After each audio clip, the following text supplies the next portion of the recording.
She invited me to her home, and whispered that today's lesson wasn't in any book.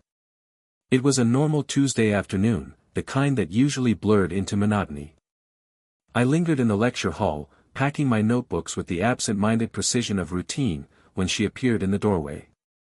She had that calm, composed air she always carried, a mix of authority and ease that made it impossible not to notice. Her hair was tucked neatly behind one ear, and the faintest hint of her signature perfume, a warm, soft scent, almost like sandalwood and something floral, drifted across the air. "Could I speak with you for a moment?" she said, her voice quiet but unmistakably firm, yet with a subtle warmth that made me lean slightly forward, attentive. Even the casual tilt of her head seemed intentional, as if inviting me to step closer without a word. I swallowed, aware that my usual confidence felt smaller in her presence, and followed her as she gestured toward an empty side corridor. When she paused, I realized her eyes were fixed on mine in a way that went beyond teacher-student interaction. There was a measured curiosity in them, a spark of something unspoken, something private. My pulse quickened, not with alarm, but with that unique awareness that a simple moment could shift everything. "I'd like to continue today's discussion, somewhere a little quieter," she said. Her words were casual, but the way she held the notebook against her chest, the soft arch of her brow, made it clear this wasn't just about academics. There was a deliberate precision in her movements, a rhythm that made each gesture linger longer in my mind than it should. I hesitated, the familiar tug-of-war between caution and curiosity tightening in my chest. Visiting her home was unconventional. Yet, there was an undeniable pull, a subtle invitation into a space she rarely shared with anyone. My hands felt clammy as I nodded, and I caught myself noticing the delicate curve of her fingers as she adjusted her sleeve, the faint scratch of paper as she flipped it closed. Every tiny motion seemed charged with intention, even if unspoken. Her smile, soft but knowing, was enough to unbalance me. "I promise," she added, "today's lesson isn't in the book." The words hung in the air, deceptively simple, and yet they carried a weight I couldn't quite name. My mind raced. What could she mean? What awaited beyond the classroom walls that she trusted me to see? Even as I walked out of the hall later, the echo of her voice and the warmth of her gaze lingered. I found myself replaying the subtle gestures, the tilt of her head, the gentle emphasis in her voice, the faint brush of her notebook against her hand. Curiosity had taken root, tinged with the thrill of stepping into something uncharted. I realized, with a mix of excitement and apprehension, that this was more than a lesson, it was an invitation into her world, and somehow, I knew that the ordinary rhythm of my life was about to change. The walk to her home felt unusually quiet, the world outside the university fading into the background. Each step carried the weight of expectation and a strange excitement I hadn't felt in years. My mind replayed the brief conversation in the corridor, her words, her glance, the way her presence had seemed to pull me in without asking. When I reached the door, I hesitated for a heartbeat, the polished wood and gleaming handle seeming almost ceremonial. She opened it before I could knock, her smile warm and familiar, yet tinged with a knowing playfulness. "Come in," she said, the invitation casual but impossible to ignore. Stepping inside, I was immediately struck by the atmosphere of her home. It was intimate, lived in, yet carefully arranged, a reflection of her personality. Soft light filtered through sheer curtains, casting gentle patterns on the floor. The faint scent of freshly brewed coffee mixed with the delicate aroma of old books, creating a comforting, almost intoxicating blend. Every corner hinted at her character, a small stack of well-worn novels, a carefully framed photograph of a serene landscape, a cozy chair draped with a soft throw. She moved gracefully through the space, adjusting a cushion here, brushing a stray hair from her cheek there. The way she navigated her home felt effortless, natural, and profoundly magnetic. I found myself noticing the subtle details, the smooth curve of her hands, the way her sleeve caught the light, the soft cadence of her voice as she explained the seating arrangements. As I followed her deeper into the living room, my awareness of proximity sharpened. The space was quiet, yet it vibrated with an unspoken intimacy. When she offered me a seat, our knees brushed lightly as I settled, a fleeting contact that made my chest tighten in an unfamiliar way. She noticed, and for a moment, our eyes met, her gaze steady, unflinching, and unexpectedly personal. We shared a brief, comfortable silence, filled only by the soft ticking of a nearby clock. In that quiet, I became acutely aware of her presence, the warmth radiating from her, the gentle hum of her breathing, the subtle shift when she leaned closer to adjust a cushion beside me. It was mundane, ordinary even, yet every gesture carried a weight I couldn't ignore. Her words came softly, conversational, yet laced with layers I could feel but not name. "I thought it might be better here," she said, gesturing around the room. "Some lessons can't really be taught in a classroom." Her tone was light, but the meaning lingered in the air like a question I wasn't sure I wanted the answer to. As I looked around, I realized that this was more than a home, it was a space she shared selectively, a glimpse into her private world. And somehow, by letting me in, she was inviting me into something deeper, something I could sense but couldn't yet define. The ordinary had been replaced by quiet tension, a delicate balance of curiosity, admiration, and the subtle thrill of proximity. And I knew, with a certainty that both excited and unnerved me, that today's lesson would be unlike any I had ever experienced. She gestured toward a small desk by the window, the late afternoon sun spilling across the polished surface, illuminating dust motes that danced like tiny golden specks in the air. "Let's begin," she said softly, her tone casual but carrying a quiet gravity. I noticed, as always, the way her voice seemed to reach deeper than words, settling somewhere inside me, both comforting and disarming. The lesson wasn't anything academic. She began with a story, an anecdote from her life that revealed a side of her I had never seen in the lecture hall, moments of doubt, quiet triumphs, and choices that shaped her in ways no textbook could capture. She spoke with a steady cadence, occasionally pausing, and I found myself leaning forward, captivated not just by the words but by the subtleties of her expression, the slight narrowing of her eyes when recalling a vivid memory, the gentle smile when sharing a small victory. As she talked, her hands moved naturally, illustrating her points. One hand traced the outline of a book, then lingered near the edge of the desk. I caught myself noticing the soft curve of her fingers, the warmth radiating from her skin, the almost imperceptible brush of her sleeve as she gestured. My focus, I realized, was split between her story and the magnetic presence she carried, a combination that made the ordinary act of listening feel intimate. At one point, she leaned slightly closer to point at a diagram, and our hands brushed lightly. It was a fleeting contact, nothing deliberate, yet it sent a jolt of awareness through me. My pulse quickened, and I caught myself holding my breath as our eyes met. She didn't comment, didn't break the rhythm of her lesson, yet in that brief connection, there was an unspoken acknowledgement, a shared curiosity that went beyond teacher and student. Her gaze wandered over my notebook occasionally, lingering just long enough to make me self-conscious about my penmanship. She offered gentle guidance, adjusting my posture or the angle of my pen with a touch so subtle it could have been accidental, yet it carried a tenderness that made me acutely aware of the proximity between us.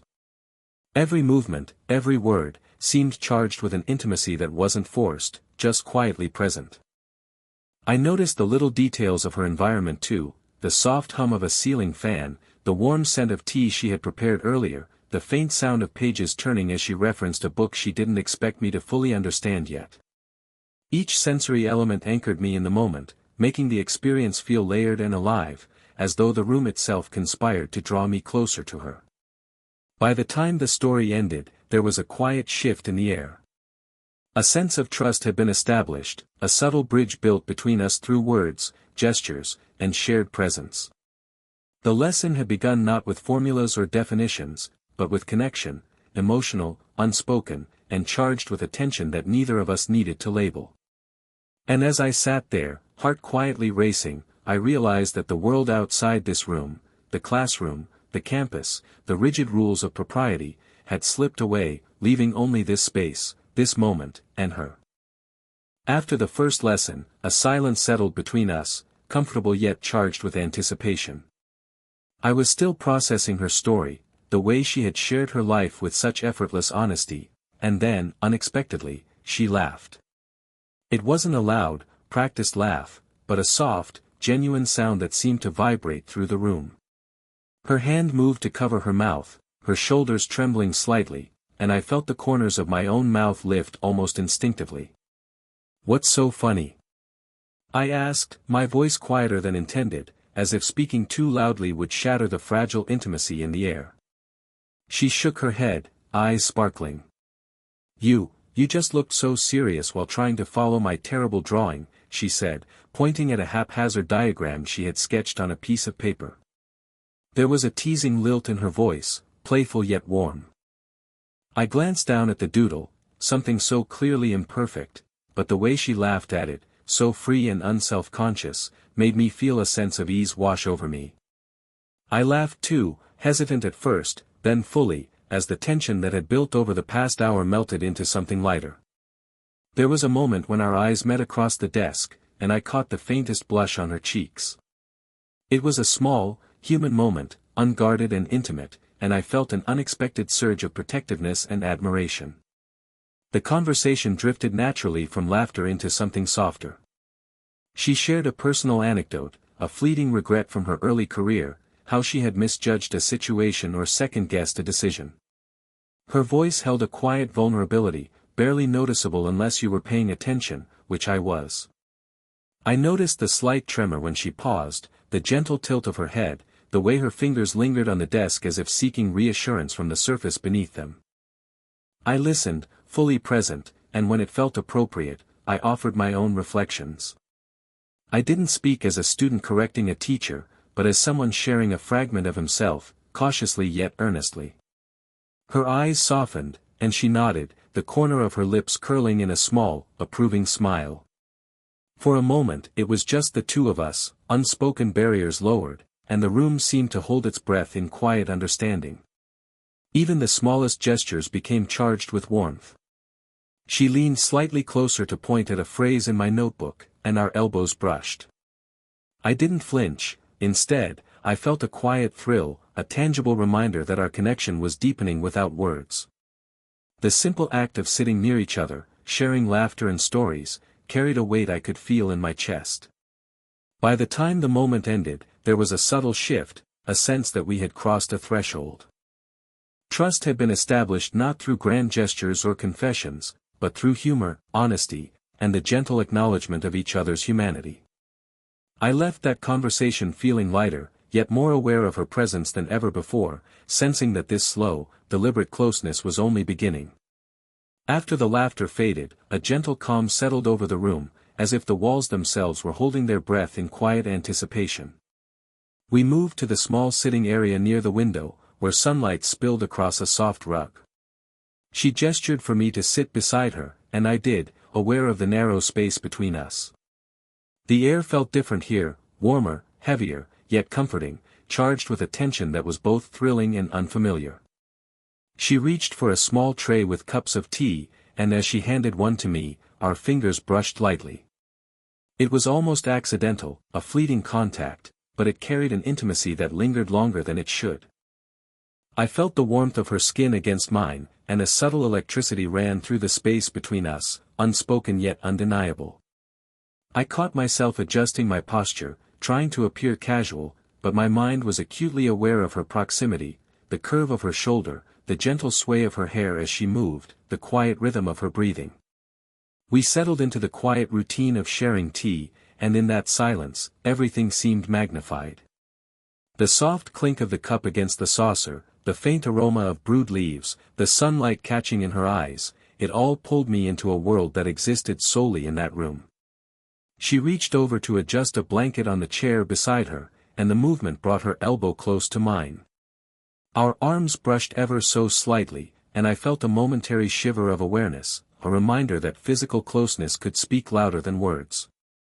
As we talked, our voices softened, each word measured and deliberate, yet layered with meaning. She shared an observation about life, something personal but light, and I noticed the subtle gestures, the way her fingers lingered on the table, the tilt of her head, the gentle arch of her brow. I realized that she was speaking not just to be heard, but to invite me in, to allow me a glimpse into her world that few ever saw. There were moments when our eyes met, and neither looked away immediately. A shared glance held more than acknowledgement, it conveyed curiosity, a hint of desire, and the quiet thrill of being understood. I felt an odd mixture of comfort and excitement, the kind that comes from sitting near someone who feels both safe and magnetic. Every brush of her hand, every slight shift in her posture, became a language of its own, unspoken but profoundly felt. By the time the tea was finished, I was acutely aware of the depth of our connection. It wasn't spoken aloud, yet it was unmistakable.